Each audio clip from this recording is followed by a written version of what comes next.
The story begins with a girl lying in the middle of the road, ready to end her life. A car soon appears in the distance. As the car races toward her, she is suddenly gripped by fear, the fear of a painful death. At the very last moment, she changes her mind, gets up, and moves to the side of the road. The car driver doesn't stop to help her, he just drives past as if he hasn't seen anything at all. That girl's name is Lisa. Her life is falling apart. Today is her daughter's birthday, but her daughter is no longer alive. A few minutes later, the same car that ignored her stops and reverses. The man inside, his name is Adam, rolls down his window and asks, "Are you okay?" Lisa replies softly, "Yes, I'm fine. Nothing happened." Adam tells her, "This is a deserted area. The city is quite far from here. If you want, I can give you a ride." Lisa agrees and gets into his car. During the drive, Adam asks, "What were you doing alone in such an empty place?" Lisa answers, "It's my daughter's birthday today. I miss her so much, but she's gone. Now I'm completely alone. There's no one left in this world I can call my own."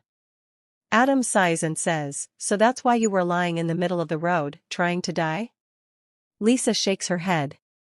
"No, I don't want to die.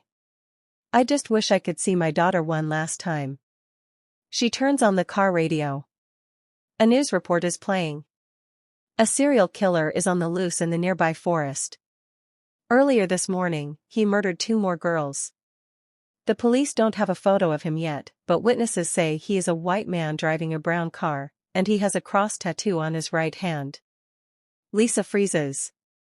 Her eyes slowly move toward Adam's right hand, and there it is, a cross tattoo. Fear fills her entire body.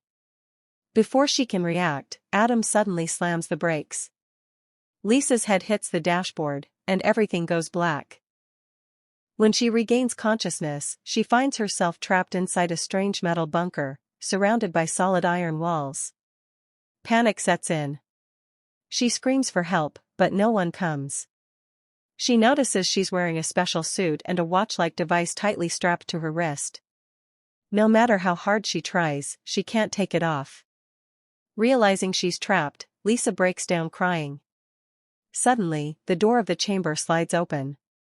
She sees a tunnel ahead, dimly lit with a faint light at the far end. She understands that this tunnel might be her only way out. Gathering courage, she crawls inside. The chamber door slams shut behind her. Her wrist device beeps, a timer appears, 11 minutes. Lisa realizes she has 11 minutes to escape or she'll be trapped forever. She crawls forward as fast as she can. But before she reaches the light, the exit gate starts closing. She speeds up, but by the time she arrives, the door is fully sealed. Desperate and sobbing, she spots another narrow passage on the side. With no other choice, she squeezes into it and barely manages to crawl through. It leads her to a new section with 2 paths, one going upward, one downward. Unsure, she chooses the upper one. As she crawls, the floor beneath starts rising, threatening to crush her against the ceiling. She pushes forward in panic and escapes just in time before being flattened. Breathing heavily, she rests, but her watch buzzes again. Half the time is gone. 5 minutes left. Lisa continues through the maze until she finds a burned corpse lying in her path, a man wearing the same suit and watch as hers. She realizes he tried to escape too but didn't make it. Hope fades, but she forces herself to keep going. Her timer shows 2 minutes left when suddenly iron bars drop down, blocking her path. The walls glow red-hot as heating pipes extend outward, turning the tunnel into an oven. Lisa screams in terror. Then she notices a small opening in the wall behind her and crawls inside just as the timer hits 0. Flames flood the tunnel, incinerating everything. Lisa survives, her small chamber was fireproof. When the flames die down, the chamber door reopens and pushes her out into the tunnel again. Her watch resets to 11 minutes. Lisa is exhausted, terrified, and hopeless, but she keeps crawling. Eventually, she reaches a water tank. Parched and desperate, she drinks a bit of the water, then dives in to find an exit. The entrance seals behind her. Just as she runs out of air, a hatch above her opens, and she bursts through, gasping for breath. But fatigue overtakes her. She collapses and dozes off, until she hears someone screaming for help. Renewed by hope, she follows the voice. Suddenly, a trapdoor opens beneath her, boiling acid swirls below. She narrowly avoids falling in. Testing it, she dips a piece of cloth into the acid, it disintegrates instantly. Carefully, she edges past, but her knee slips and touches the acid, burning through her suit. She cries out in agony but continues crawling. The screams grow louder, leading her to a metal grid. Behind another grid stands a man, also wearing a suit and a wristwatch. Lisa pleads, "We can help each other. We can escape together." But the man seems insane, laughing, cursing, muttering that they'll come back to kill us soon. Suddenly, his watch starts counting down from 60 seconds. The pipes emerge again, and a safe chamber opens, but there's room for only one. Both race for it, fighting viciously. At the last second, Lisa kicks the man out and slams the door. The glass door cuts his hand clean off, the same hand with the cross tattoo. Lisa stares in horror. The man was Adam, the serial killer himself. Before she can process it, the countdown ends, flames erupt, turning Adam's body to ash before her eyes. Moments later, a robotic skull appears through a tunnel. It doesn't harm her, instead, it heals her burned knee. Lisa asks, "Who are you? Why am I here?" The robot connects a tool to her suit, triggering a flashback. She remembers the fight in the car. Adam stabbed her in the chest and threw her out. As she lay dying, she saw a bright white light descending from the sky. Then everything went dark. Back in the present, Lisa realizes, aliens saved her from Adam and brought her here, but for what reason, she doesn't know. She notices symbols under the timer on Adam's severed hand. They look like arrows, directions. Maybe they show the way out. She copies them on the wall with her blood. Each symbol points left or right, a coded path through the tunnels. She examines her own wrist, the same kind of symbols are there. Renewed with hope, Lisa lets the robot heal her and sets off again, following the arrows.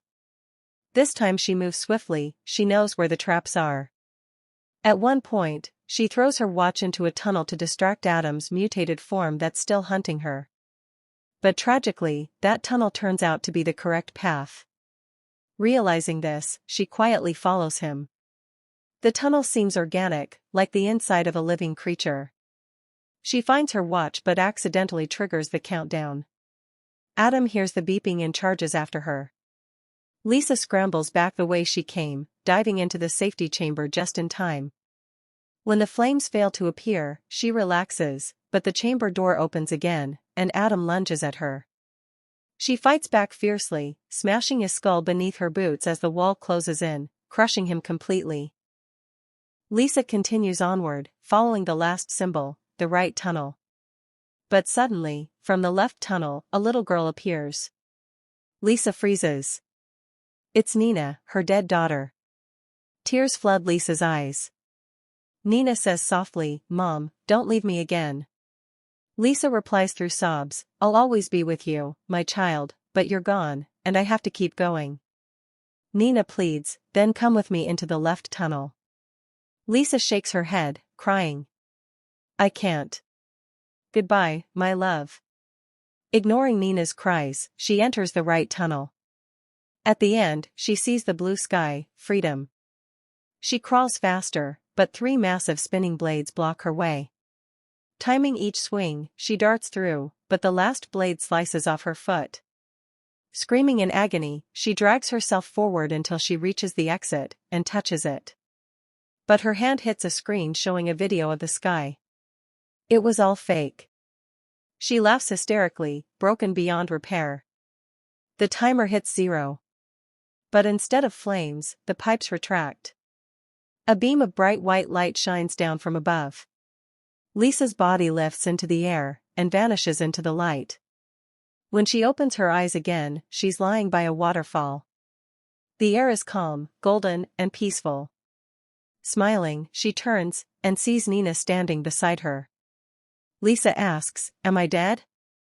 Nina replies gently, "Your body has died, not once, but many times." Lisa asks, "What do I do now?" Nina smiles. "Nothing. Just live." And we realize, Lisa is no longer in the world of the living, but somewhere else. A beautiful, heavenly place. Short explanation, Lisa was killed by Adam during their car journey. After death, she was sent to a kind of hellish purgatory, where she faced her fears and sins. When she finally overcame them, her soul was freed, and she reached heaven. Music fades.